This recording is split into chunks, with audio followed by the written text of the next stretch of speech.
रामराम मंडळी, माझ्या चॅनलवर मांडवे खुर्द, मांडवे बुद्रुक आणि तालुका आहे संगमनेर या ठिकाणची स्टोरी सांगितली होती.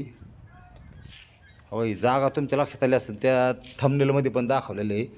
आता ते बगलामुखीला गेलो तो माघाऱ्यात आणि ह्या गावाहून जाणार होतो मी.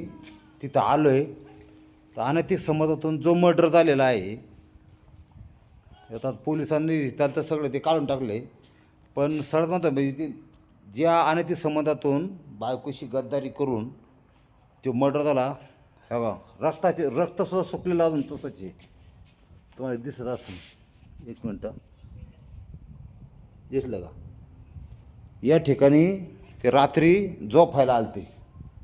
हा आजूबाजूचा परिसर बघा, महादेवाचं मंदिर आहे पलीकडं. एक मिनटं तुम्हाला दाखवतो. बघा, दिसलं का तिकडं? पाण्याची टाकी इकडे आहे आणि इथं महादेवाचं मंदिर आहे आणि हे बख्त निवास आहे, ही इमारत बघा.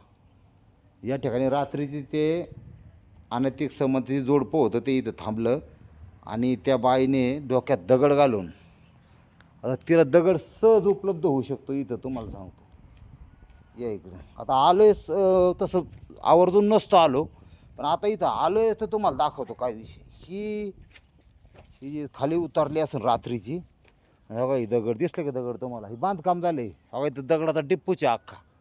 म्हणजे एक माणूस, मला फक्त सांगण्याचा उद्देश एवढाच आहे, मी आता महाराष्ट्रात जे काम करतो, एवढे 25 लाख लोक फॉलो करतात. लफड्यातली बाई, तुम्हाला पॅरालिसिस झाला ना तर स्वतःची बायको तुमची गुगान ह्याच्यात काढेल, गमेल्यात सेवा करेल. पण जी लफड्यात ठेवलेली बाई आहे ना, ही आज तुम्हाला तुमची वाटते, ही तुमची कधीच नाही. ध्यानात ठेवा, त्यांनी त्या माणसाच्या डोक्यात दगड घालून झोपलेल्या माणसाच्या, आणि त्या माणसाचं काय कुणाला घेणं देणं नसतं. इथं झोपले होते आणि हे जे उघड दिसत रक्त, हे सांगायला रक्त. ह्या घटनेला साधारणतः महिना होऊन गेला असेल, पण रक्त अजूनही तिथं तसंच आहे. अजून विनंती आहे, अनैतिक संबंधात लफड्यात अजिबात पडू नका. रामकृष्ण हरी माऊली.